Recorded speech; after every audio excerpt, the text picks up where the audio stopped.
ಎಲ್ರಿಗೂ ನಮಸ್ಕಾರ. ಇವತ್ತು ನಮ್ಮ ಆಮ್ ಆದ್ಮಿ ಪಾರ್ಟಿಯಿಂದ ನಾವು ಎಲ್ಲರ ಜೊತೆಲಿ ಏನಕ್ಕೆ ಸೇರಿದ್ದೀವಿ ಅಂದರೆ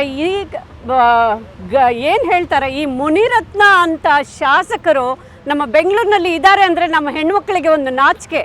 ತಾಯಿಗೆ ಕರೆದು ಹಾಕಪ್ಪ ಅವಳಿಗೆ ಕೆಳಗಡೆ, ನಾನು ನೋಡ್ಕೊಳ್ತೀನಿ ಅಂತ ಹೇಳೋನ ಹತ್ರ ನಾವು ದೇಶ ಆಳಿಸ್ತಾ ಇದ್ದೀವಿ, ಬೆಂಗಳೂರನ್ನ ಆಳಿಸ್ತಾ ಇದ್ದೀವಿ.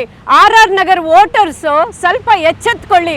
ಇಂಥ ಇಡ್ಲಿ ಮಾರ್ಕೊಂಡು ಜೀವನ ಮಾಡಿಕೊಂಡು ಇವತ್ತು ಬರೀ ಕಾಂಟ್ರಾಕ್ಟರ್ಸಿಂದ ಕಮಿಷನ್ ತಗೊಂಡು ಇಡೀ ಆರ್ ನಗರ್ನ ನಂದೇ ಅಂತ ಹೇಳ್ತಾ ಇದ್ದಾನಲ್ಲ ಈ ಮುನಿರತ್ನ, ಇವನಿಗೆ ಮರ್ಯಾದೆನೇ ಇಲ್ಲ.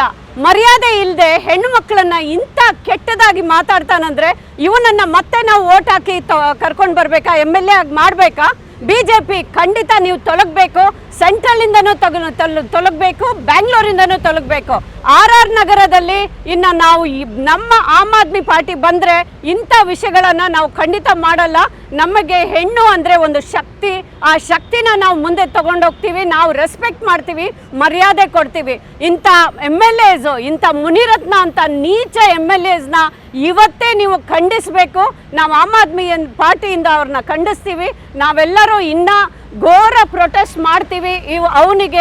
ಅವನು ರೆಸಿಗ್ನೇಷನ್ ಮಾಡದೇ ಇದ್ದರೆ ಖಂಡಿತ ನಾವು ಇನ್ನೂ ದೊಡ್ಡ ಮಟ್ಟದಲ್ಲಿ ನಾವು ಪ್ರೊಟೆಸ್ಟ್ ಮಾಡ್ತೀವಿ. ನಾವು ಹೆಣ್ಮಕ್ಳು ಎಲ್ಲ ಜೊತೆಲಿ ಸೇರ್ತೀವಿ. ನನ್ನ ಹೆಸರು ವೀಣಾ ಸೆರಾವ್ ಅಂತ, ನಾನು ಬ್ಯಾಂಗ್ಳೂರ್ ವಿಮೆನ್ಸ್ ವಿಂಗ್ ಪ್ರೆಸಿಡೆಂಟು.